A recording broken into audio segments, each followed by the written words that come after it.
The Mind Health 360 show is brought to you by the London Integrative Mental Health Clinic, which provides the full 360 degrees of mental health, diagnosing and treating the root causes to your mental health symptoms. To find out more, or if there's anything in this episode you'd like help with, please find us at integrativementalhealth.com. You're like a medical detective and you're looking at, okay, what are your environmental toxin exposures? Do you have, say, biological toxin exposures like chronic infections and so forth, mold mycotoxins? What's your stress level? What is your sleep like? Your nutritional status? What's your gut working like? And so on. So it's really foundationally getting to the essence of how the body works and the link between all the organ systems, and recognizing how the brain, sort of at the top of the heap, is interlinked with every organ system. And when you put all this together, the ultimate outcome for my patients is like night and day from what it was before. Welcome to the Mind Health 360 show. I'm Kirkland Newman, and if you, your loved ones, or clients suffer from mental health issues such as depression, anxiety, insomnia, poor memory, poor attention, mood swings, exhaustion, etc., I interview the leading integrative mental health practitioners from around the world to help you understand the root causes of these symptoms, many of which may surprise you and suggest solutions to help you heal. If you like this interview, please do subscribe and forward to others who might find it helpful. If you want further information, please go to www.mindhealth360.com or find us on social media. Dr. Felice Gersh, welcome to the Mind Health 360 show. I'm so grateful to have you here. I love your book. I love your lectures. I first saw you at the Integrative Mental Health Conference speaking, and you're absolutely fantastic. And I'll just give a brief biog so that people can know who you are. You're a multi-award-winning physician with dual board certifications in OB-GYN, which is obstetrics and gynecology. For those in the UK, we have different terminology. And integrative medicine. You're the founder and director of the Integrative Medical Group of Irvine, a practice that provides comprehensive healthcare for women by combining the best evidence-based therapies from conventional, naturopathic, and holistic medicine. You taught obstetrics and gynecology at Keck USC School of Medicine for 12 years as an assistant clinical professor, where you received the highly coveted Outstanding Volunteer Clinical Faculty Award. You now serve as an affiliate faculty member at the Fellowship in Integrative Medicine through the University of Arizona School of Medicine. You are the best-selling author of PCOS SOS and the PCOS SOS Fertility Fast Track, and you've published many articles in peer-reviewed medical journals. You're a prolific lecturer and have been featured in several films and documentary series, including The Real Skinny on Fat with Montel Williams and Fasting with Walter Longo, PhD. And here is your book, PCOS SOS, which I have to say is fantastic. And even though the title is quite niche, PCOS, which is polycystic ovary syndrome, and many people might not relate to this, but it is a fantastic all-round how to balance your hormones, your mental health, and explains so many wonderful things about how our bodies work and how, our hormones and our neurotransmitters impact mental health.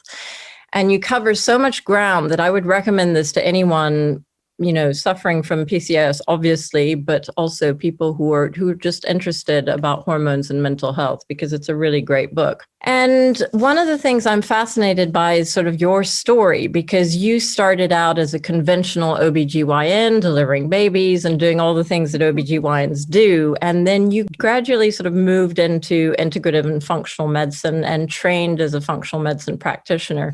And now you do both. And I have to say, people in California are very lucky to have you in your clinic, because I was reading about your clinic and you offer the most amazing treatments: acupuncture, massage, laser treatments, and of course, all the nutritional support, et cetera, as well as conventional obstetrics and gynecology. So I wish that we had access to that sort of resource here in the UK.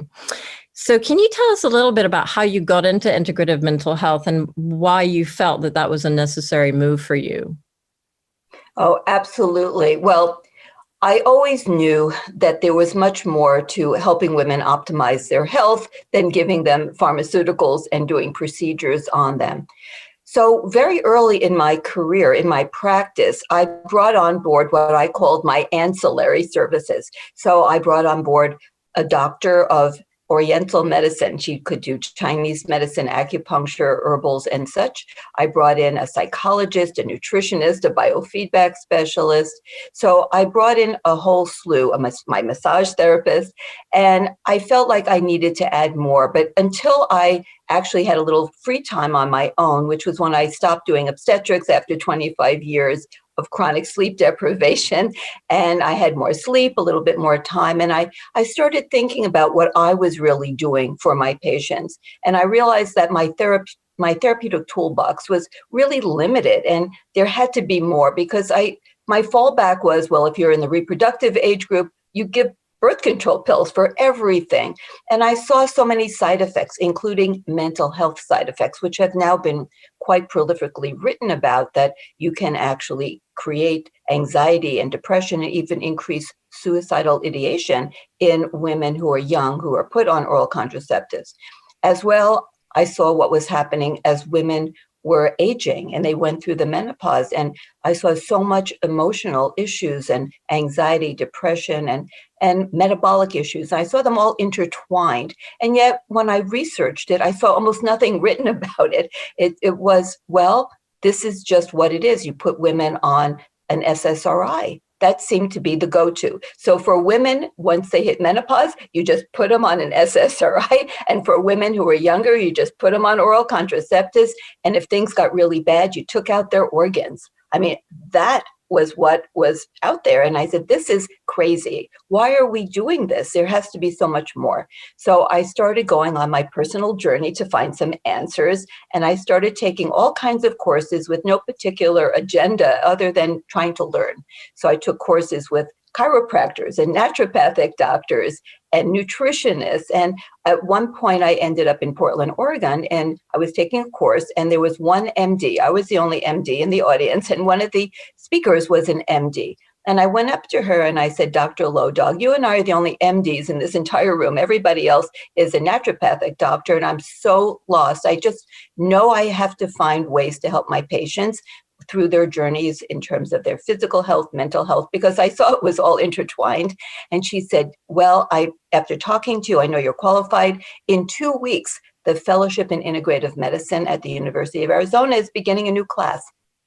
Why don't you apply? So I flew home from Portland that night. I filled out the application, and 2 weeks later, I was in Tucson, Arizona, and I began the 2-year fellowship in integrative medicine, which I completed now back in 2012, and I have never looked back. Now, by doing more independent research, taking courses, and developing amazing new relationships with people who are active in the field of functional and integrative medicine and emotional health, and all of these fields intertwining, I've been able to develop my own network of resources and friendships that have really helped me to go up, kick it up to the next notch, to really help my patients and understand so much more about how women's bodies and minds work, so that I actually feel like I'm making a difference instead of just becoming a pill till the ill doctor, giving out the same old few pharmaceuticals to everyone who walks in the door without really individualizing or really making a difference. So, it was a very painful, but also very rewarding journey in the end, trying to figure out how to be a better doctor and be happy in my own skin doing what I'm doing. That's amazing. And do you find that you have very tangibly better results with this new approach? I mean, not so new now, but do you find that there's a real sea change in difference with watching your patients actually get better? It is so enormous. It is so great and such a profound difference. And it has given me so much joy. And I think one of the reasons why in the US anyway, they there's no precise numbers, but they say anywhere between 60 and 80% of medical doctors, physicians, are suffering what they labeled burnout. And the reason is because they know they're doing nothing useful. That the patients are just coming through the door like, a turntable, and they just go round and round. and they just issue more drugs, and they really don't do better.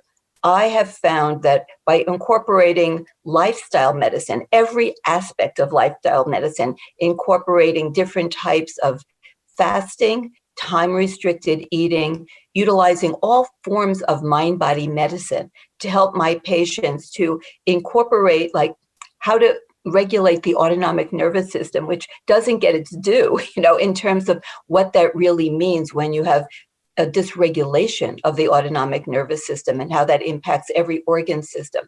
But by incorporating all of the different lifestyle medicine techniques and what I call green medicine. So green medicine is still medicine. It's not really addressing the root cause. It's really addressing the symptoms, but it's doing so in the safest, most efficacious way by using natural products.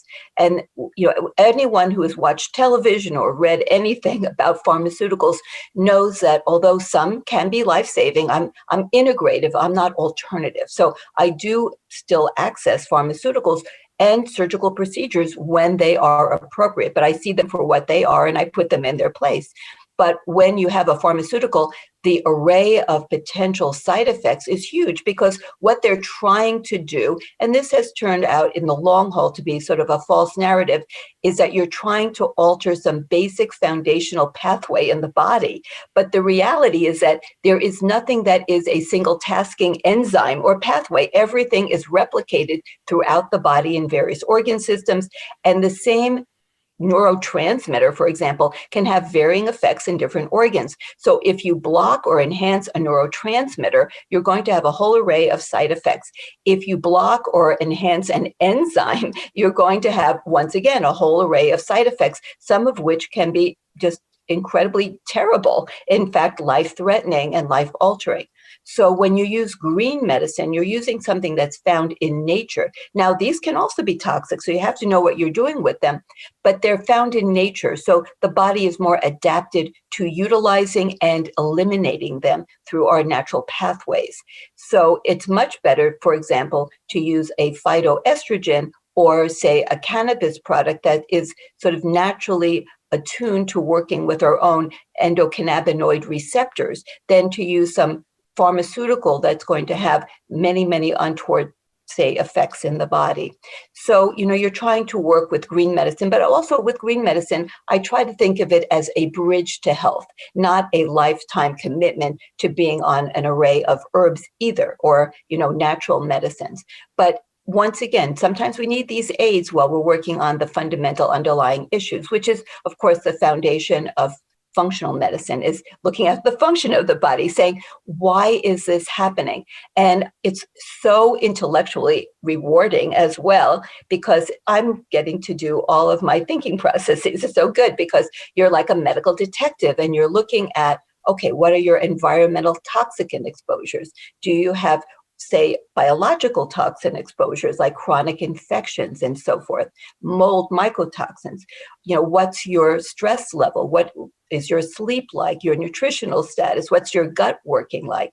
And so on. So it's really foundationally getting to the essence of how the body works and the link between all the organ systems, and recognizing how the brain, sort of at the top of the heap, is interlinked with every organ system. We started by looking at the gut-brain axis, how the gut interlinks, and now we can add in virtually everything: the gut-brain-skin axis, the gut-brain-heart axis. You can add in everything, because if you did like one of those drawings where you do lines to everything, everything interlinks with everything. And when you put all this together, the ultimate outcome for my patients is like night and day from what it was before. My patients, I say, for example, many people need to lose weight. And I say, we're not going to work on weight loss. We're going to work on health restoration. And you'll see, as your cells have the tools, the wherewithal to work to actually burn fat, they will burn fat. It will come along. But, if you take these false pathways like starvation or nutrient deficiency, which is what a lot of these crazy diets are that people go on, they really end up in a state of malnutrition and they do lose weight, but they often lose lean body mass, the critical muscle mass that you need in order to have proper glucose regulation and homeostasis. And then inevitably they gain it all back, and more so, and more body composition fat instead of lean body mass. So the bottom line to your incredible question is yes, by doing what I do now, the results are like night and day compared to what my practice was previously. Well, that's amazing, Felice. I mean, I must say you're an amazing advertisement for this type of medicine. I'm so happy because we're trying to raise awareness about it and spread it over here as well. And so that's fantastic.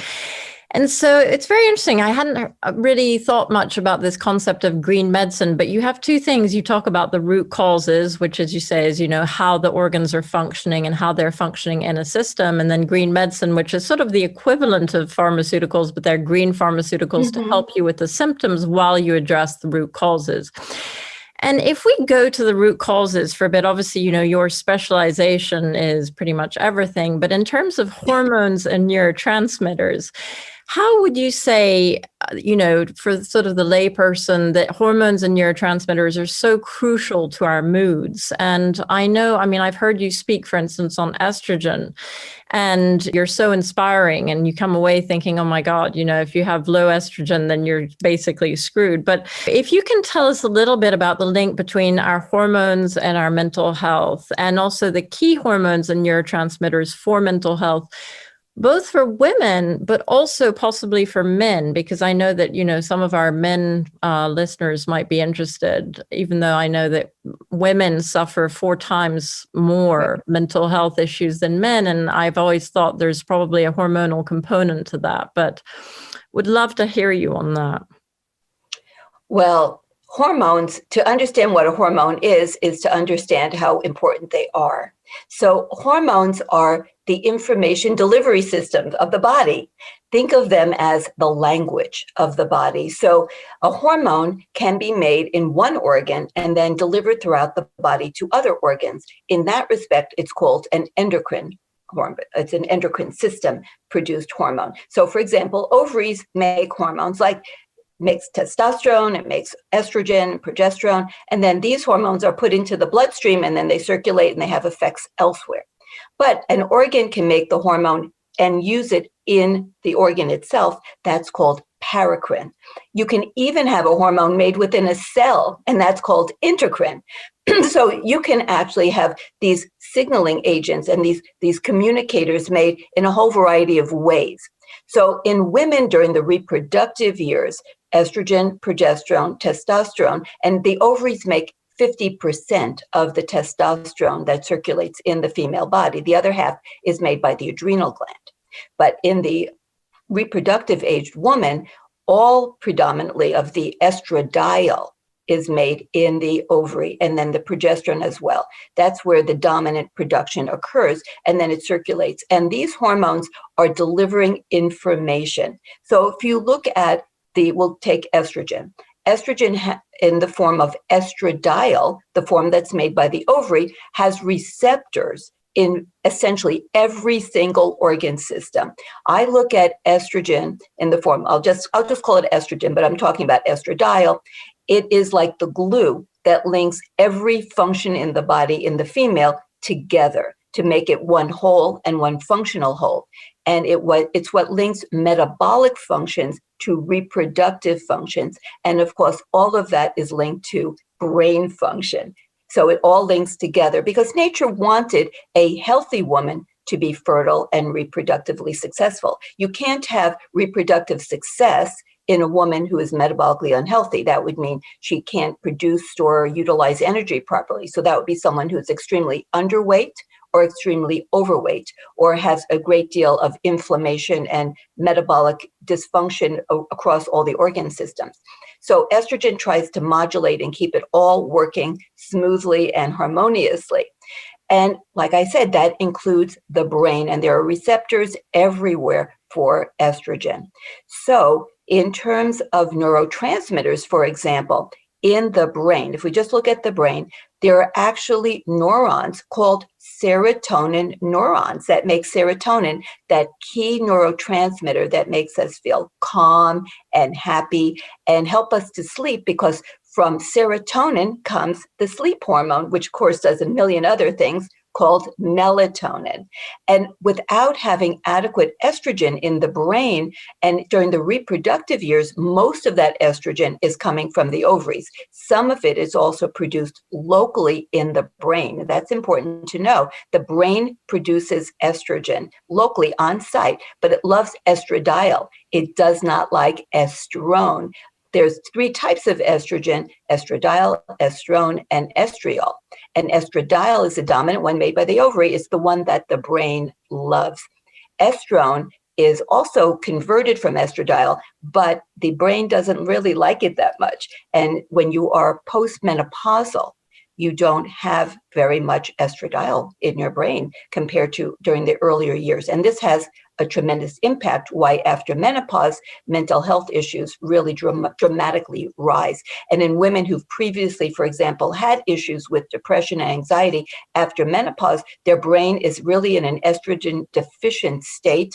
They have 400% increased risk of having these mental health problems because the male brain makes its estrogen on site. Most of it comes from testosterone. That's why males must love estrogen and testosterone, because males have loads of estrogen in their body.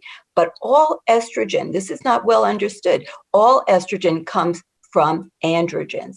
And the androgen, called testosterone, is the precursor to estradiol, the type of estrogen that the brain loves and that nurtures and keeps those serotonin neurons healthy and vibrant. Without enough estradiol in the brain, which will happen in women who don't make enough, like you mentioned, like PCOS, we were talking about that earlier. Women with PCOS actually live in a state of some degree of estrogen deficiency, estradiol deficiency, and after menopause, of course, so does every woman. And men, when their testosterone declines with age, or because they live in an environment of endocrine disruptors and tremendous inflammation, men who are highly inflamed will end up having testosterone deficiency. And if they have testosterone deficiency, they're going to have estradiol deficiency in their brains. That's why men, as they age, often have changes in the way their brains function because they don't have enough testosterone. And of course, there are also testosterone receptors, but without adequate testosterone, they're not going to make enough estrogen in their brain. And during the reproductive years, women have plenty of estradiol in their brain, but in general, men's brains make 6 to 8 times as much estradiol in their brains as do women's brains. That's one of the reasons why women are more prone to having more emotional problems. So we have these serotonin neurons, and then we have, for example, the entire immune system of the brain. That includes these specialized macrophages. That's a type of immune cell called microglia, and their cousins called astroglia. These cells are key to maintaining all the functions and health of the brain, including mental health and, of course, cognitive function. These are totally intertwined. Having good brain health in terms of cognitive function and emotional function are totally interrelated. And that's why when people get totally stressed out and emotional, they're not thinking straight either. They're not being able to really focus and remember things. Their memories are going down and they make poor decisions. That's why incredibly emotional, stressed out people are tending to make very bad decisions.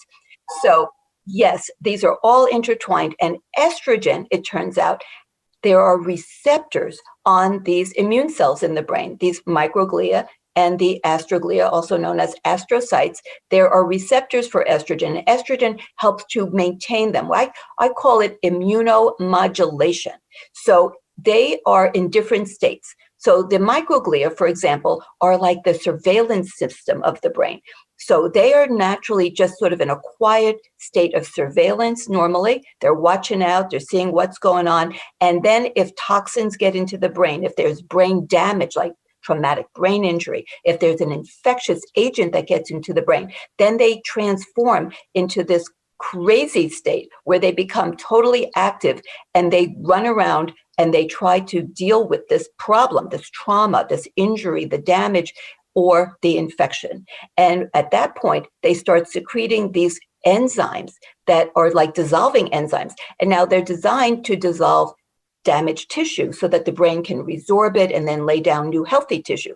They're designed to damage and destroy the invading pathogen, whether it's a bacteria, a virus, some kind of a parasite, whatever it is, to dissolve it, kill it, and then absorb it and, get rid of it. The problem is when you don't have proper estrogen levels in the brain, these microglia become like weapons of mass destruction without any control. The immunomodulation, sort of surveillance system becomes impaired.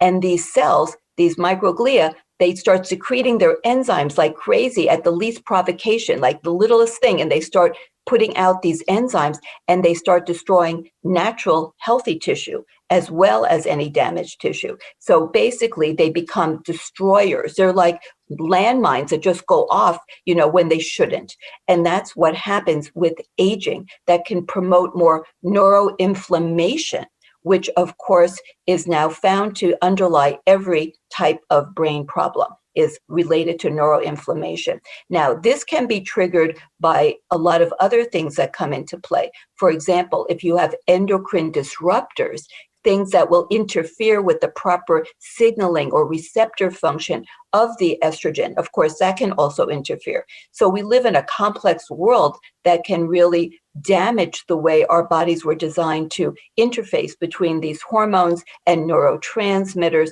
And I wanted to mention, in terms of cognition, the acetylcholine, which is another very key neurotransmitter, is also controlled. Its production is controlled by estrogen in the brain. So that is one of the reasons why women tend to have almost 3 times the incidence of Alzheimer's disease as males do, because estrogen helps to maintain the production of acetylcholine, which is key for cementing and creating cognition and memories. So estrogen is so key, and it intertwines with all of these other neurotransmitters and the immune system, which we know is key. And then it gets even more complex because we have this what should be a functional thing called a blood-brain barrier, which is designed as part of the vascular system, which is designed to keep toxins from entering into the brain.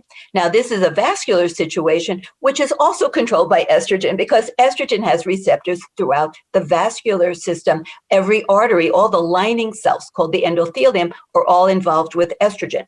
And it turns out that this is key to the production of this gas, which is a potent antioxidant signaling agent, and it maintains vasodilation and the health of arteries, and that's called nitric oxide. And it's estrogen in the form of estradiol that is the controller of the enzyme endothelial nitric oxide synthase that produces the nitric oxide, which maintains vascular health and maintains the integrity of the lining so that you don't have leaky arteries, which is like the mirror image of leaky gut. And without adequate estrogen, or in an environment where you have a lot of endocrine disruptors, or you have nutrient deficiencies, because I have to mention that even if you have estrogen, if you don't have the right nutrients, like vitamin C, by the way, is key, and polyphenols, antioxidants, are essential, or instead of making nitric oxide, you end up what's called, you get a disjunction, and you end up having what's called uncoupling. And instead of making nitric oxide, the system goes down the wrong pathway, and you make superoxide, which is a potent toxin. It's like poison. So even if you have estrogen, if you don't have the right diet and you don't have the right antioxidants and nutrients, you don't actually make the nitric oxide. You actually end up making superoxide, which is poison. So of course, it's more than just one thing. That's why we have this whole integrative approach. It's not just one thing. That's why there can never just be a clinic, although they exist, where they just push hormones to people. They just say, here, we'll give you testosterone shots, or we'll give you estrogen prescriptions. That is insufficient. It may be necessary, but it's insufficient, because hormones, without the wide array of polyphenols and antioxidants and all the minerals and everything else that you need, and then having proper alignment with the circadian rhythm and detoxification functions, and you have lowered levels of environmental toxicants in the body, all of that comes into play. That's why it's complex, right? But if you don't have anyone, it's like making this elaborate recipe. You can't just leave out any ingredient. You're going to end up with a different product, right? That's why everything is important. Some things you only need trace amounts. Like if you have a recipe and it says you need a pinch of saffron and you leave it out, you can have a different dish. Sometimes you need trace minerals. It could just be a little bit. You just need a little bit of lithium. You just need a little bit of manganese. But if you leave it out, nothing's going to work properly. So, but without basic hormones, I can tell you, none of your neurotransmitters are going to work right. And that is like if you're making a recipe and it requires, like you're making a cake and you don't have the flour. I mean, that's like as fundamental as you can get. It's not just a little spice. I mean, that is like foundational to the body's functioning properly, is having the right types of hormones in the right amounts and also at the right times. That's where the beautiful rhythms come in. Well, that's so fascinating. And it begs so many questions because you think, okay, well, these hormones are really important. And you've talked about estrogen and you've talked about the sort of cofactors, nutritional cofactors and the blood-brain barrier and nitric oxide, which are all very important, and endocrine disruptors. And obviously, there are all these other hormones as well that have huge impacts on our mental health. You have progesterone and insulin and cortisol and these are all fundamental. And so it's like an orchestra. And so, estrogen is obviously key. And you've given us a brilliant overview of that. What are the other sort of key hormones that you would mention, and what's their impact on mental health? I mean, you mentioned that estrogen was linked to serotonin and also the lymphatic system, the sort of immune system of the brain. And what are the other key hormones for mental health in the brain? Oh my gosh. Well, there's so many that are important that we know, for example, that thyroid hormone is critically important, and they all interlink. For example, if you have an estrogen deficiency state, the thyroid hormone receptors are going to malfunction. That's where the incredible intertwining of everything. That's why you have to look at all the different pieces of this puzzle. It's like everything has to fit together. But we know that there's been some data collected that if you have a deficiency of T3, which is the active form of thyroid, that you will almost invariably have a state of depression to some degree. And in fact, there's some research that even in people who look like, well, their TSH is normal, which is what a lot of the conventional doctors measure. And that's sometimes all they measure is TSH, which stands for thyroid stimulating hormone, which is a pituitary hormone, which is put out according to the signals given to it from the brain. And then that hormone goes to the thyroid, it circulates, ends up at the thyroid, and it tells the thyroid, remember hormones are information delivery systems, it tells the thyroid, okay, make more T4. So T4 is more like the storage form. So the way I think of it is like, if you live in a world where everything is cash, it's a cash society, but you have ATM machines, but that's it. So you can have a ton of money in the bank, that would be T4.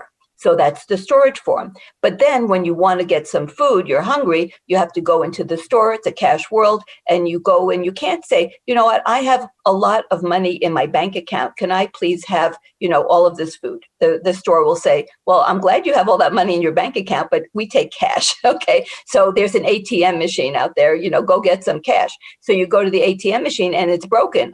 You go to another one, it's broken. So it doesn't matter how much storage you have of T4. If you can't convert it to T3, which is like your cash in hand, then it's useless. It's really useless. And for different reasons now, we're finding some people, they don't properly convert. It could be an autoimmune thing or other things that we don't even fully understand yet. But they can have an adequate amount of T4, but they don't actually have an adequate amount of T3. And T3 is the functional form, and the brain needs it to function properly. So sometimes giving a small amount of T3 or a different form of thyroid that includes, like a desiccated thyroid that includes some T3, you can actually change the paradigm of how people are functioning, and they can feel so much better. In terms of other hormones, now this is sort of a borderline between a hormone and a peptide. And sometimes, so these can be confusing. So hormones are made out of amino acids That's like the building blocks of protein. So they're proteins. And peptides are just smaller. They have fewer numbers of the amino acids in the chain. So sometimes it's like a variant. Is this a peptide or is this a hormone? And we know that there are just enormous numbers of peptides, and they come and go in very short fashion, very short time frames, and they could be doing different things all over the body.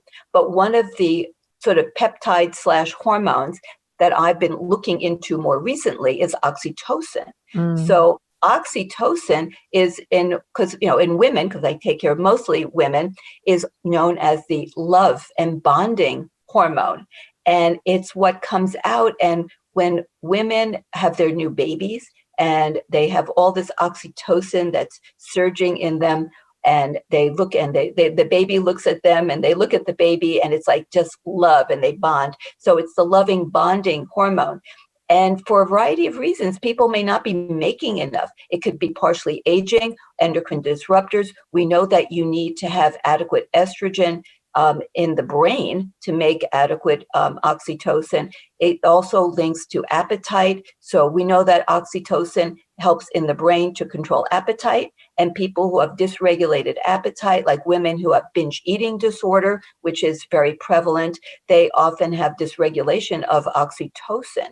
And oxytocin, interestingly enough, is also very key to having proper orgasmic response. So now we actually can supplement with oxytocin through compounding pharmacies, and I'm having some really amazing results in terms of women who are just feeling like disconnected. It's like, I just, like I don't feel like I love anyone anymore. Like what's happening? I feel like all I want to do is yell at my family, and they've lost that ability to bond and love, and this can help. And so one of the things that can help with getting oxytocin back online is avoiding crazy eating times, because oxytocin, like so many hormones, is very circadian. And, so you want to definitely try to eat at regular hours and get enough sleep and get exercise, and sometimes even take a supplementary dose of oxytocin. But, it's if someone feels like I'm feeling disconnected, I don't know why I don't feel like I love my kids anymore. I don't feel that anymore. And of course, this is a problem in women who when they have babies and they're not bonding to their babies, when the babies are taken away from them at birth, or they're not able to breastfeed and they're not holding their baby because they have a medical complication. This became a very big deal in the early stages of the coronavirus and COVID pandemic, when women would have babies and they were saying, okay, the mom is positive for COVID, so we're going to take the baby away. And they would separate the baby from the moms for could be 2 weeks. And that is so terrible, because you need this oxytocin and the bonding, and that sometimes cannot be fixed. So it's amazing how our hormones are so critical to these emotions and so forth. And then people who are chronically stressed, they have very dysregulated cortisol. And cortisol, we know, is very, very important for emotional health. It's like everywhere. Cortisol is, a lot of people, they sort of say, we don't like cortisol. But, cortisol is the only hormone in the entire body that if you don't have any, you will be dead in less than 24 hours. Cortisol is essential to life. It's one of the earliest steroid hormones that existed in any creature on this planet. It's so critical to health. It's very, very circadian. It should go very high in the morning to help wake us up, get fat burning going, by increasing our appetite and getting, mobilizes fats and does all these amazing things. But it should then go down at night. And that's when our melatonin, another really critical hormone that I've just been learning more and more about. Melatonin has so many functions in the body, but our melatonin then starts to rise as the cortisol goes down. And when people are chronically stressed, they have complete dysregulation of the adrenal functions, and that's including the production of cortisol. And that will change the brain. It will also create impaired gut barrier. It will create impaired blood-brain barrier. All the barriers of the body start to break down. You start getting tremendous levels of systemic inflammation, neuroinflammation, and chronic high stress. And the body cannot properly repair itself when you have chronic high levels of cortisol. So you'll be in a state of chronic disrepair, catabolic states where you're breaking your body down, breaking down bone, lean body mass, and you'll have tremendous amounts of neuroinflammation because you're upregulating all of that inflammatory response, which is designed for saving us, to keep us from being killed if by bacteria or trauma, but it's never designed for chronic upregulation. So there's tremendous problems when you have chronic stress, and stress can be so many things. It's not just, well, I hate my job or my husband is mean. It can be nutrient deficiencies. It can be toxin exposures. It can be sleep deprivation. So, stress comes in a million forms. The body has only one stress response to all of the factors that can increase stress. And then it becomes sort of a domino effect. It just spirals out of control. So cortisol is, I can't emphasize enough how key cortisol is to every aspect of brain function. And we could go on and on down the line. There's every peptide and every hormone has an impact on the brain, and they all intertwine together. Like progesterone is a neuroprotective hormone. Progesterone helps to make GABA, the hormone, that a neurotransmitter that enables proper sleep and relaxation. Without adequate progesterone, you're in big trouble. So yeah, progesterone is known as a neuroprotective hormone, and the balance, and this is like another discussion for another day because it goes on so long, but the intertwining between the endocannabinoid system, which is a lipid signaling system. So I mentioned that hormones and peptides are made out of amino acids. They're proteins. And then we have this incredible parallel system of lipids, fatty acids, that are also about signaling and immune system regulation. And they work together and they intertwine. And estrogen and progesterone are in this beautiful rhythm with the endocannabinoids. We have, the key ones that were first discovered, the 2-AG and the anandamide. And then they have, I call them, endocannabinoids and friends, because there's a whole host of fatty acids that are involved with the basic endocannabinoid. And that's why in the gut, they're calling it now the endocannabidome. Because it includes, there's the microbiome, there's the endocannabidome, this incredible array of fatty acid signaling agents that are masterminding everything along with the peptides and the hormones. It's all incredibly intertwined. And estrogen and progesterone have this beautiful rhythm with the endocannabinoids. And estrogen upregulates the production of anandamide, which works on many of the receptors in the brain, which is involved in anxiolytic, reducing anxiety and so forth. And then when you have high levels of anandamide, it downregulates the production of estrogen. So there's this beautiful feedback, feed-forward mechanism, and progesterone downregulates the production. I mentioned estrogen upregulates the production. And these are key players in reproductive success. But like I mentioned, all of these, every system in the body is replicating throughout the body, all of the enzymes, all of the hormones, all the peptides, all of the endocannabinoids, the lipid signaling agents, the other types that come from omega-3. The endocannabinoids come from omega-6. And then we have all of the lipid signaling agents from omega-3 that are now often called the resolvins and the protectants. And there's another whole group, the specific pro-resolving mediators that help to promote inflammation resolution. And you need this incredible balance, but they all interrelate with the hormone systems.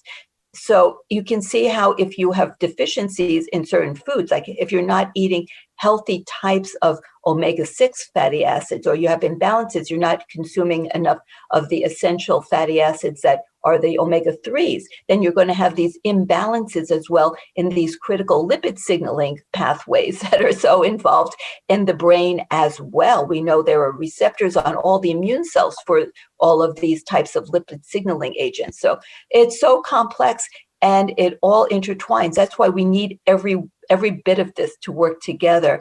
And this is where the conventional medical world just doesn't even get into it at all. I mean, it's they don't even deal with this. They don't even know about it. They're not talking about it. It's really shocking that doctors are coming out. And I talk to newly minted doctors just coming out of medical school. and they're not being taught any of this. It's Mhm. like shocking. It's so shocking. But I have an exciting thing to mention, that I'm working on a pilot study now that's going to hopefully get launched in 2021 to help train internal medicine residents in the whole underlying philosophy and foundation of neuroplasticity, and how you can use lifestyle. I'm going to be doing the nutrition lectures for it. So on helping, you'd think that they would know something. They already finished medical school and now they're in residency, but they don't understand the whole neuroplasticity, how the brain can create new connectivity, new synapses, and how you can actually help the brain to heal and recover from emotional traumas and physical traumas so that people can lead better lives. They're not being taught this. But now, hopefully, starting in 2021, we're launching a pilot program to introduce just the concept and the foundation of this information to people who are going to be going out and hopefully taking care of people in better ways. So, I mean, there's a little light at the end of the tunnel, but it's really a shame that, big pharma has taken over so much of the medical education and therefore has dictated what they learn and what they don't learn. And we doctors who have a little bit more interest in making a difference and really sort of thinking out of the box have to go and look at the basic science research. So everything that we talk about here is founded in evidence-based scientific research. So we have PhDs all over the world doing, and research MDs who are doing incredible research, often beginning, of course, with animals, and they're learning the foundations of life because so many of these systems are replicated throughout the animal kingdom. So we know, what happens. I know it seems odd, but what happens in mice and rats actually happens in humans. And, of course, we have to modify some of these things, but there is so much replication. That's how we can learn. So the PhDs and the research scientists are doing this incredible work, but it's not being incorporated into clinical practice. And this is really criminal in my belief. And sometimes they say it takes almost 20 years from when something becomes scientifically discovered until it's implemented in clinical practice. And that's ridiculous. Who can wait 20 years? So we're trying to speed up this process a bit. Which is fantastic because, I mean, that is the problem. I mean, since the 1980s, there have been something like 50 or 60,000 papers on PubMed on the gut-brain connection. But when you go and see a psychiatrist, nobody's saying, hey, have a stool test. So until that happens, my feeling is, we won't have made that much progress in actually, in conventional medicine, which is why this is so important. And I think that brings me to the key things that disrupt this intricate balance. And, as you've so thoroughly pointed out, all the different hormones and neurotransmitters and systems and how they work together.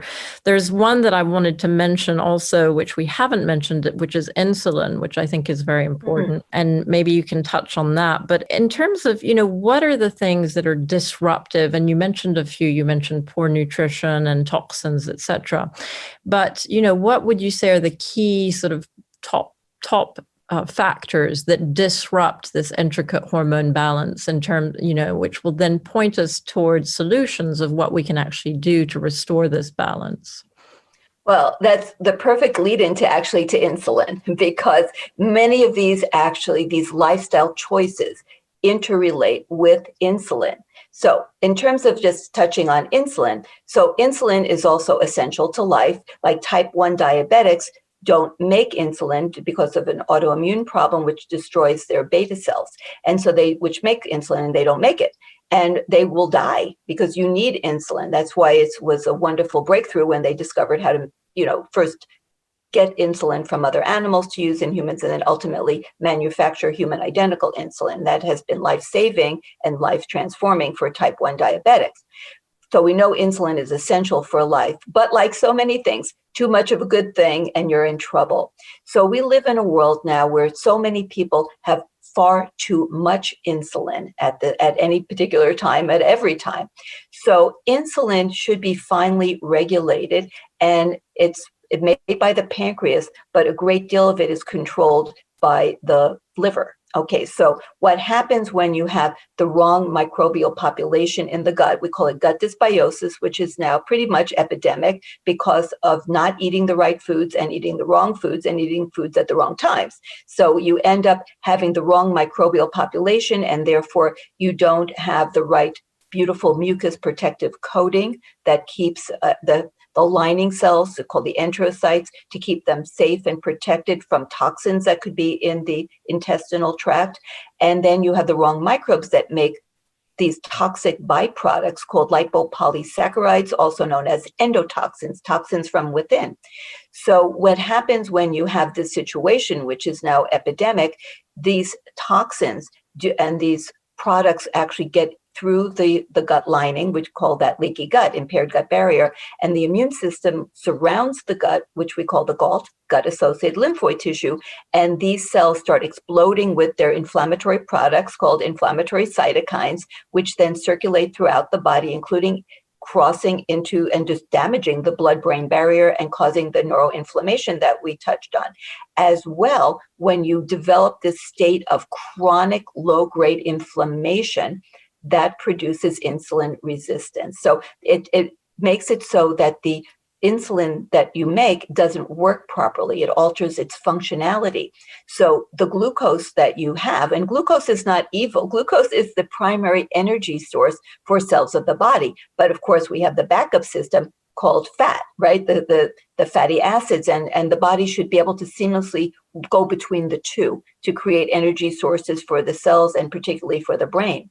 So, but what happens when you have this chronic state of inflammation, you develop insulin resistance, and the blood sugar that normally should be finely regulated and not go up too high. It goes up a little bit after you eat, but it shouldn't go up too high and then come right down again. It goes up too high, and then the body, because the insulin isn't working well, and then the pancreas, at least for a while, eventually it burns out too. But in the initial stages for years, it produces more and more insulin. Now, insulin has one of its primary functions is to cause the production and storage of fat.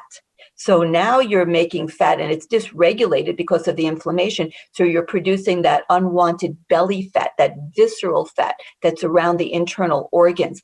And then the immune cells, the macrophages and neutrophils, they actually flock and then embed into this fat, and they become the fat itself, which is an endocrine organ. You're talking about hormones. It makes hormones, a whole slew of them, like leptin and adiponectin. And leptin, for example, is one of the key hormones that regulates appetite. It does other things too. Everything does multiple things. But then you have a dysregulation, and you get what's called leptin resistance. So then it doesn't regulate the appetite properly, and you have totally dysregulated appetite. And that creates all kinds of eating disorders, like night eating and crazy binging and so forth. So you end up with too much insulin, too much fat, too much visceral fat, and a lot of inflammation. And when you have this dysregulated gut, it connects to the liver. There's a total interconnectivity between the gut and the liver. In fact, the portal vein is connected. That goes right to the liver. You have the enterohepatic circulation, the circulation between the gut and the liver. And also, when you have the right gut bacteria and you eat the right foods, you make these metabolic byproducts called short chain fatty acids that actually also act as signaling agents to the liver and also on the vagus nerve, which regulates the autonomic nervous system, which is what also creates anxiety when you don't have enough of your parasympathetic. So you can see it gets very complicated. And this all interlinks with insulin. Okay, so you have, because insulin just keeps promoting more and more fat and inflammatory fat. And that creates this whole dysregulation of the autonomic nervous system and of the liver. And now you have the liver that's becoming all inflamed. An inflamed liver becomes dysregulated, and the liver makes glucose. So now you have, like insult to injury, you have someone who has insulin resistance. So the insulin isn't working well. You have blood sugar levels that are rising. And now you have the liver that's dysregulated that can make glucose from the stored form of glucose called glycogen. So now you have the liver spewing out glucose because it has uncontrolled gluconeogenesis. It produces glucose totally that the body doesn't need, and it's spewing out sugar. So now your glucose levels are going higher, then your insulin levels are going higher. And then on top of that, the liver starts producing a lot of fat, triglycerides, and high cholesterol. That's why when people have high triglycerides and high cholesterol, it's not just let's suppress that, the levels. You got to look at what else is going on. I mean, this is like a big picture of all kinds of stuff that's going on. That's like the tip of the iceberg. And then what happens is you get what's called fatty liver. Now, when you have, which is really an epidemic, non-alcoholic fatty liver disease. Now, fatty livers are dysregulated. The liver is the metabolic powerhouse of the body. It detoxifies everything. So now your liver can't detoxify properly. Now you're going to bioaccumulate more of those toxins. You can see how this keeps escalating and escalating. And we know that when you have this glucose dysregulation, homeostasis is off, you also end up having malfunction of what are called the glucose transport system, the GLUT system. That's what transports glucose into the brain. And the brain loves glucose. It's its primary energy source. So now you have a brain that ends up being deficient in energy. Well, that's a very sad brain, I can tell you. This brain is not doing well. It's not feeling well, either cognitively or emotionally. And all of this links to insulin. And then as well, remember, insulin is all about fat storage. So people have very high levels of insulin. They can't burn fat very well. That's like a different skill set. So they're very good at making fat, very bad at burning fat. And their mitochondria, which are the fat burning energy sources, they're malfunctioning because of all this inflammation. They're being damaged as well. So you have a person who doesn't make energy for their brain at all. Well, they can't transport glucose. They're living in a sea of energy and they can't get it into their brain. They have all this fat they can't utilize. They have all this glucose circulating they can't utilize. So that's why they're now calling like diabetes. Sometimes they're calling it type 4 or type 3. I'm trying to remember which number. But anyway, it's a form of dementia. Because, when you have diabetes, you have all of these things in play where you have all of this fat, all of this sugar, all this energy that you can't consume. So I think of it as you're in a raft in the middle of the ocean and you're dying of thirst and you have all this water, but because it's all salty, you can't use it, So here you're in this body that's full of stored energy and energy everywhere, and you can't use it in your brain. So needless to say, this is like the ticket to both cognitive and emotional decline. So yeah, definitely all of these things are highly intertwined. So the way around this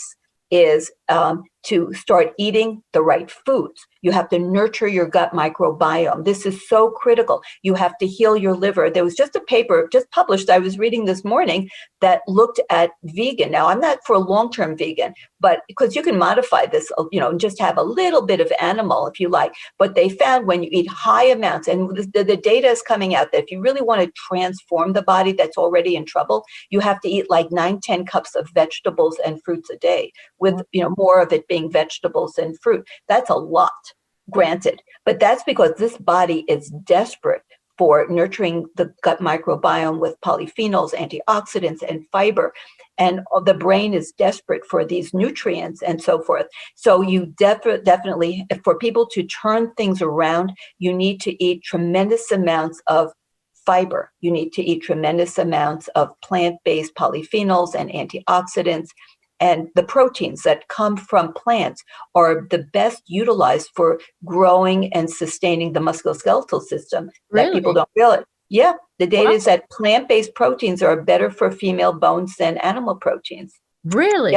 Yeah, there's so much controversy over the sort of vegan for mental health and, vegan proteins not being sort of up to par.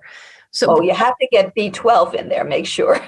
Yeah, B12. And this is like for turnarounds. I mean, long term, I don't think you have to eat quite to that volume, or that you have to be a vegan. But for doing a turnaround, you have to be really extreme, because this is like, talk about like red, like zone red here, this is like SOS. Massively, you got to turn things around. So, you got to nurture that gut microbiome and recognizing that the microbes also have their circadian rhythm. So the most insulin sensitive time of the day is the morning. So you try to get people to eat a big breakfast and what they call time restricted eating. So you don't snack. because you can't get your insulin level down if you keep eating. And this is where fat comes into play, So I am definitely in favor of eating significant amounts of fat, but they should be the type of fat that are predominantly the fatty acids that come from plant-based sources, and a little bit of saturated fat, but not too much. They've shown high levels of saturated fat do cause leaky gut. So you don't need a lot, but a little bit. In fact, there's studies that show that if you go on a completely saturated fat-free diet, you'll have much more depression. So we don't, everything is there for a purpose. It's all about the right balance of everything.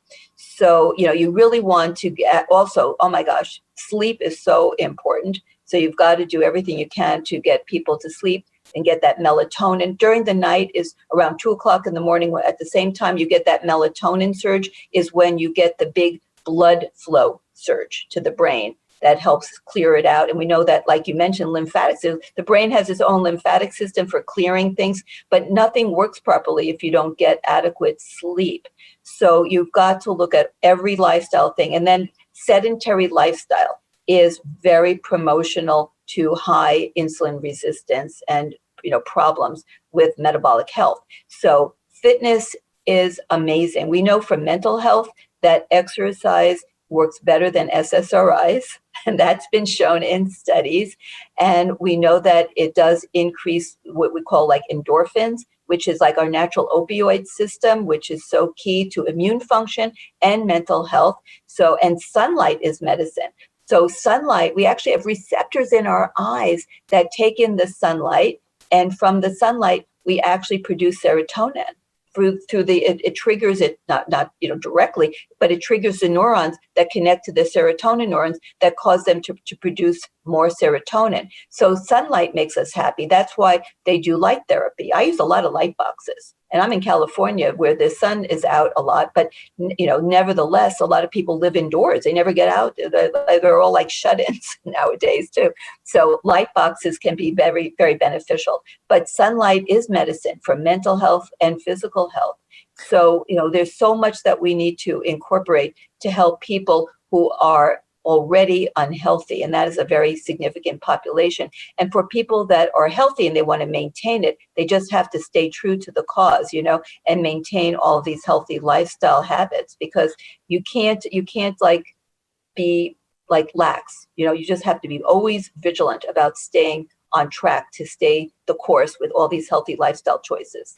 I know, and you're so right. And I mean, that's one of the challenges of integrative medicine is it takes a lot of work. I often find, you have to be very disciplined about your routine and about your meals and about when you go to sleep. And you give so many great practical tips in your book. And, you say, for instance, you really should go to bed between 10 and 11 for your circadian rhythms and get up at the same time every morning between 6 and 7. And you talk about exercise and the gut microbiome and how exercise is actually one of the best things for the gut microbiome, which I find fascinating. And you talk a lot about the gut microbiome and exercise. And essentially, you give a lot of advice also on supplements. You mentioned sort of inositol, berberine, quercetin, NAC, B complex, omega-3s, etc.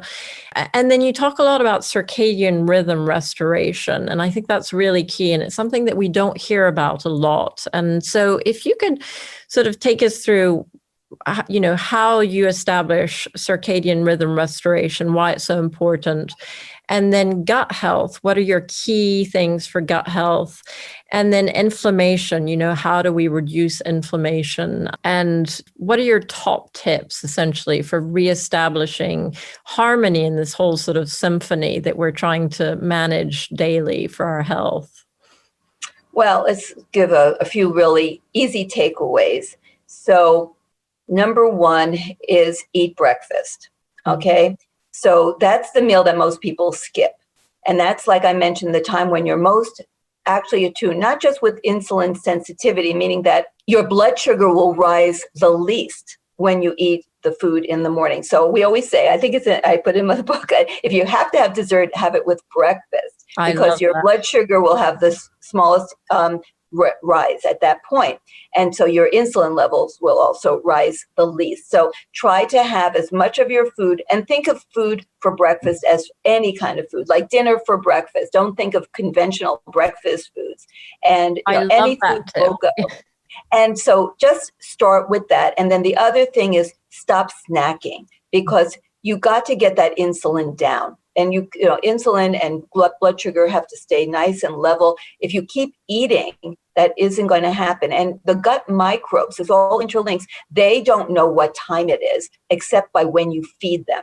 So you want to get them on a schedule. Think of them as like a pet that you want to like have on a regular schedule. They're your best buds. If you love your microbes, you got to feed and nurture them. So feed them at the same time every day, and stop snacking, because they get very confused. They don't know what time it is. And these microbes actually, different microbes function differently at different times of the day. They found that at night, when you're sleeping, a whole different array of microbes sort of become activated, and they swarm like insects around in the presence of melatonin and produce a whole different array of metabolites, short chain fatty acids, at night. So everything is day and night, and you've got to just say, I'm two different creatures, a day creature and a night creature. My microbes are different in the day and the night. My immune system is very different. You know, your natural killer cells are completely different in the day and the night. Everything is different.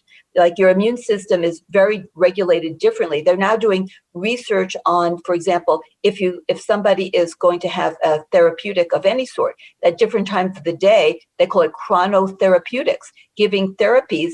Doing surgery at different times of the day can have different outcomes, because our immune systems are different. Our bodies heal differently at different times. So everything is on a timer. So recognizing that this is built into our genes, it's not changeable. You can't change it on a whim. So eat breakfast, and then don't eat more than 3 times a day, and try to eat an early dinner and stop snacking. That alone will change the paradigm of your health.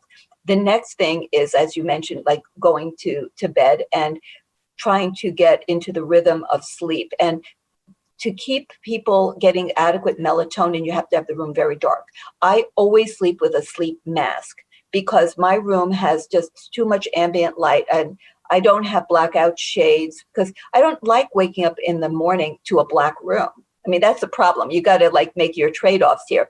So I have the morning sun comes into my bedroom, but I have a sleep mask, and I just naturally wake up. I can just feel like when it's 6:30. I don't know, how this happens to us. We're on timers. So I just naturally wake up. And what I do is I take off my sleep mask.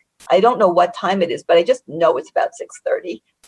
And I take it off, and I can feel the little bit of light just kind of coming through my eyelids. And then I just let it stay that way for quite a while, like maybe 10 minutes, 15 minutes. Depending on what I have to do, and so on. And then I open my eyes. So that's more like sort of like a dawn simulator of sorts. It's like naturally letting the light come in from the dark, that type of a thing. So you really want to sleep in a very dark and a cool room. Our temperature changes at night. It goes down. Our pulse goes slower. Our blood pressure goes down. In fact, people whose blood pressure don't go down at night, they are much greater at risk for getting a stroke or a heart attack. We call them non-dippers, because what happens in the morning is that's when we have our greatest rise in blood pressure. That's why strokes are more common in the early morning hours. As the melatonin is dropping and the cortisol is rising, you have this dramatic increase in blood pressure. And if your blood pressure is never really dropped, it can go and do a way overshoot, and that can, create a stroke. So we definitely, want to make sure that people get their blood pressure down at night. And of course, that can be monitored in people. They have now 24-hour blood pressure monitors and all kinds of things to check. And sleep apnea is really, oh my gosh, another epidemic. And that's also can be related to neuroinflammation as well as obesity. So, but it doesn't have to be just obesity. I mean, women can be very thin and have sleep apnea. People don't realize that, because it's really disruption of the sleep centers in the hypothalamus of the brain due to neuroinflammation. And then you have dysregulated breathing during the night, and you wake up and you don't even know it, though. Women are very different with their sleep apnea than men. They don't usually wake up or stop breathing. They just have these tiny little interruptions that disrupt their sleep phases. so that they don't get restorative sleep. They don't have the proper REM sleep and slow wave sleep and so on. So I do a lot of sleep studies, and because it's one of those things that it can, and a lot of people don't realize this, that you can resolve sleep apnea when you start reducing the inflammation in the body and you get the gut back on track, and you heal your gut microbiome and your gut integrity and so forth. You can actually heal sleep apnea. So it's not like once you have it, it's for life. It doesn't have to be. One of the other things that's really helpful is if you take a brisk walk after meals. It's been found that just doing that will help lower your blood sugar and then therefore your insulin level. And the other thing is, and this is how I would really want to make sure that this gets in, is to have fun. We live in a world where people don't have the proper relationships. They don't have enough love, feel loved, and just have fun. When you're a kid, at least when I was a kid, my mom would say, go out and play. And I had a lot of unstructured fun time and play time. We live these structured, very restrictive lives. You can tremendously improve your mental health, your gut health, your overall metabolic health if you have less stress and you have more fun in your life. So make sure you always leave time for fun, for relationships, because ultimately we are humans. We are very interconnected people with other people. That's why it's so critical to nurture relationships and to find things that are fun. When they looked at what form of exercise actually is most associated with longevity, they found that it was tennis and badminton.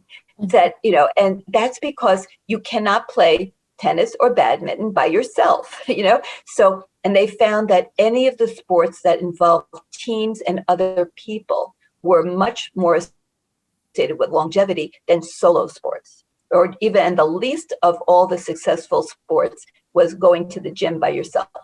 So just working out by yourself had the lowest, association with longevity. So what it really means is having fun and being with other people is really a critical component of being a healthy, long-lived person. So it's really so important. Find people you identify with, that you relate to, and go have some fun. I think that's so smart. And, the social engagement system is so important in the polyvagal theory because, it's all about the effect of social engagement on the vagus nerve and how important that is to regulate our autonomic nervous system. Mm-hmm. And, Stephen Porges' pioneering work in this area is he's such a big advocate of social engagement and how it really regulates our autonomic nervous system and our ventral vagal engagement, which is super key for sort of our parasympathetic system and calming us down. And so I think that's a really good point. I mean, the fun, the circadian rhythms is important. The exercise is important. Are there any other things that you would say are sort of essential for hormone balance, that we haven't mentioned? I mean, we've covered a lot. It's interesting here because I made a note that, each of our 30 trillion bacteria has its own clock genes in our gut. And I found that a fascinating fact. But is there anything else? I mean, eating fiber, eating a lot of fruit and vegetables, or mainly vegetables and fruit, restoring our circadian rhythms, taking these sort of supplements that you were talking about, which I think are very interesting as well. And you mentioned sort of curcumin, vitamin D, B, omega-3, ashwagandha. Are there any other things? Cleaning up our environment. I don't know if we've spoken enough about sort of the toxins and the effect of toxins and endocrine disruptors. Our environments now are just really overflowing with environmental toxicants. And I've found that some of the people, when we test them, we can do some of the genetic testing, and that some of the people who have some of the worst expressions of PCOS, for example, have some of these genetic variants that show that they are not very good at detoxifying. Now, I just always like to emphasize that these variants often have other benefits that we don't always know, but in our world that is filled with exogenous toxicants, it's really a challenge. Now, these probably are adequate for our own body produced toxins. It's just that when we get overloaded, and the way that we look at it in the environmental medicine world is that we're all born with a waste bucket, okay? And they come in different sizes. So some people have a giant waste bucket and other people have little ones. But when they fill up with these toxins and toxicants that they overflow, that's when we manifest with disease, because they're no longer contained. And these include so many things, all of the plastics that are out there, the phthalates, BPA, BPS, BP, everything. Now they keep making variants and they're all toxic. They're basically, there's no safe plastic. That's a good takeaway. If it's plastic, you want to avoid it. I don't care what BPA is on it. Okay, it's no good for you. Then we have flame retardants, stick retardants, heavy metals, of course. And then there's the PCBs that have been outlawed, and many of the pesticides, like, they don't even exist anymore, but they're still there because they never degrade. They're like they're persistent organic pollutants. They never go away. And sometimes they call them the forever chemicals. That's like really very mind-boggling, that the pollution of 30, 50 years ago is never going to go away for our ancestors for like thousands of years. So these are, just ubiquitous. That means that they're everywhere and everyone has them in us. Now, years ago, I mean, we're talking like maybe 20 years ago, they had a study on newborn babies where they tested their umbilical cords, and they found over 200 toxins in their umbilical cords that don't belong there. And this is like 20 years ago. You can just imagine, because there's like well over 80,000 something, maybe it's 100,000 by now, chemicals that have really no safety testing that are just spewed into our environment. And so the scale of harm that these create is really immeasurable. It's so huge on the body.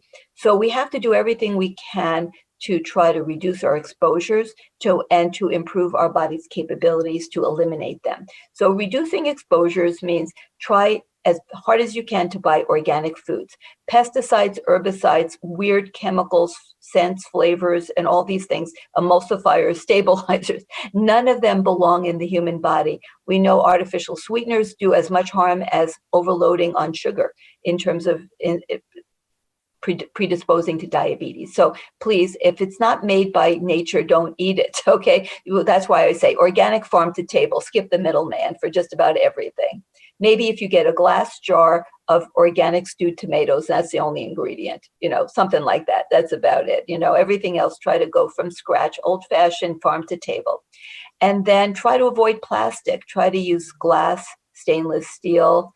And if you have to use plastic, like for storage, make sure the food is cold before you put it in it, and never microwave in plastic. They sell things that you can just put in your microwave. Please don't do that. That's all of that's coming out. And then take out food when it comes in. It's all lined by these really bad chemicals and styrofoam. Oh my gosh, that never degrades. So, make choices. Like if we go to a takeout restaurant, bring your own containers and just say, please put it in this. I know that seems crazy, but that's what you need to do. And when food is hot, it transfers the chemicals into it that much more readily.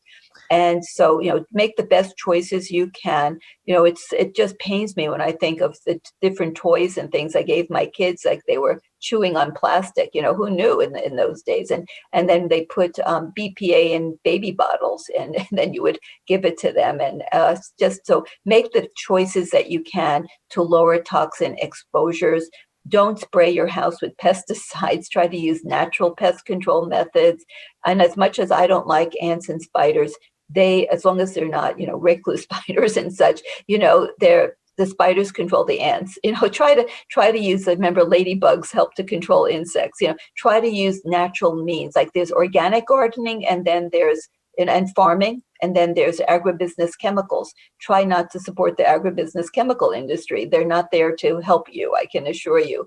So let's go with organic. And so as much as you can, use natural products in your home. If you can, try not to have vinyl everything. Try to use ceramic or real wood and so forth, and to lower, and then to upregulate your detoxification pathways. There are some of these supplements that you mentioned, curcumin and N-acetylcysteine, milk thistle, all the antioxidants. So they're wonderful. You need to help your liver. A fatty liver, we talked about that, is not going to detoxify well. So everything you can do to help your liver to be the healthiest it can be. And I love like far infrared saunas, sweating. So you detoxify through your skin. If you sweat, you can sweat it out. Also by urinating. So make sure you hydrate well. And green tea, all the herbal teas are great. There's amazing, I personally, I wish I keep trying to love green tea more, and I don't, but for people who do, it's fantastic. But here's the tip. If you're like me and you think green tea tastes a little bit too much like dirt, you can try oolong tea. Now, oolong tea is almost as beneficial as green tea and has a totally different flavor, which I find delicious. So, we always have alternatives, right? We never want you to eat or drink things you don't like. There's always an alternative. So oolong tea for those of you who don't love green tea, and that works just as well. So or that's green tea. Yeah, green tea supplements, I guess. Yeah. Oh, yeah, right. But with green tea supplements, make sure you don't take too much. And also make sure you take it with food. There have been some cases reported of liver damage from overdosing on too much green tea supplement. Remember, we talked about everything in the right amount. So green tea is great, but I never recommend more than one capsule of a green tea supplement a day. That would be equal to about 3 cups of green tea. Like usually one capsule is like 3 cups. So like if someone says, I'm going to have 10, and they're just doing it, they don't realize that is not the way to go. So I always have to give my little warning about green tea as a supplement. But in terms of drinking it, the sky's the limit. That's fine. And it doesn't have that much caffeine, but you can also get the caffeine out, and you can buy decaffeinated. But this is another tip. If you make a cup of green tea, and then you take that water with the green tea in it and you give it to someone else, or you toss it or you save it. And then you use the same leaves, the same green tea leaves for another cup. Almost all the caffeine went into the first cup. So you've basically decaffeinated it into the second cup. So toxins are, just in terms of vocabulary, because it's no big deal, but it gets confusing. So when you have a biological toxin, that's called a toxin. When you have a chemical toxin, actually, it's called a toxicant. So that's why it doesn't really matter. But if you ever see the word toxicant and toxin, you say, what is this? I don't get it. It's toxin really technically refers to something biological, like a mycotoxin, okay, from mold. And toxicant is really relating to a chemical. But we interuse them. But, in case you read it and you say, I don't know the difference, now you know. That's fascinating. So interesting. Well, unfortunately, you've been so generous with your time, Felice, and unfortunately we'll have to wrap up. But I just wanted to point out one more thing. You've certainly done a wonderful job showing us how hormones and neurotransmitters and the whole system interacts and really impacts our mental health. You've given us some fantastic tips on, what to do about restoring hormone balance. And one of the things I did notice in your book, which, talks about PCOS, is the really shocking numbers of women who suffer from PCOS have 4 times the amount of anxiety, 10 times the rate of depression, 7 times the rate of suicide, and 10 times, between 5 and 10 times the rate of insomnia. And if that doesn't prove that hormones are so crucial to our mental health, I don't know what does, because PCOS is a hormone imbalance and an endocrine imbalance problem. And I was really surprised by the statistics, and it made me, I think to me that's in a nutshell really shows how important our hormones are for our mental health. And so, again, there's so many wonderful, wonderful tips and this is just a fantastic book. So whether you suffer from PCOS or not, I would highly recommend it. And Felice, I could talk to you for hours, but I think you've really helped us understand, and you're fantastic. I could literally. Oh, thanks. But thank you so much for your time, Felice. And can we just tell our listeners, where can people find you? I do see patients in my office. I have a brick and mortar practice in Irvine, California, Southern California. I also can do telemedicine appointments thanks to telemedicine. It's actually a built-in HIPAA compliant system in my electronic medical record system. It's all very secure and everything. And my website for my practice is Integrative, integrativemgi.com, because the name of my practice is Integrative Medical Group of Irvine. So it's integrativemgi.com. And I do an Instagram show, and I'm trying to put out a show about every single week, and they're all archived on my YouTube channel. And my Instagram, I guess we call it a handle, is Dr. period, and you have to put the period in there, Dr. period Felice Gersh. So it's Dr. Felice Gersh with the period after Dr. Fantastic. Well, that's brilliant. Well, I'm really grateful for everything that you do for women, for men, for families, for mental health. And thanks for your time.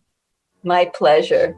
Thank you so much for listening to the Mind Health 360 show. I hope that we've helped you realize that mental health symptoms have root causes that can and need to be addressed in order to sustainably heal, and have given you some ideas about steps you, your loved ones, or clients may take to start their healing journey. Please share this interview with anyone you think may find it helpful, and don't forget to subscribe to keep up to date with our latest interviews on integrative mental health. If you want further information, please go to www.mindhealth360.com or find us on social media. This information is for educational purposes only and is not intended to diagnose or treat any disease or to replace medical advice. Please always consult your healthcare practitioner before discontinuing any medication or implementing any changes in your diet, lifestyle, or supplement program.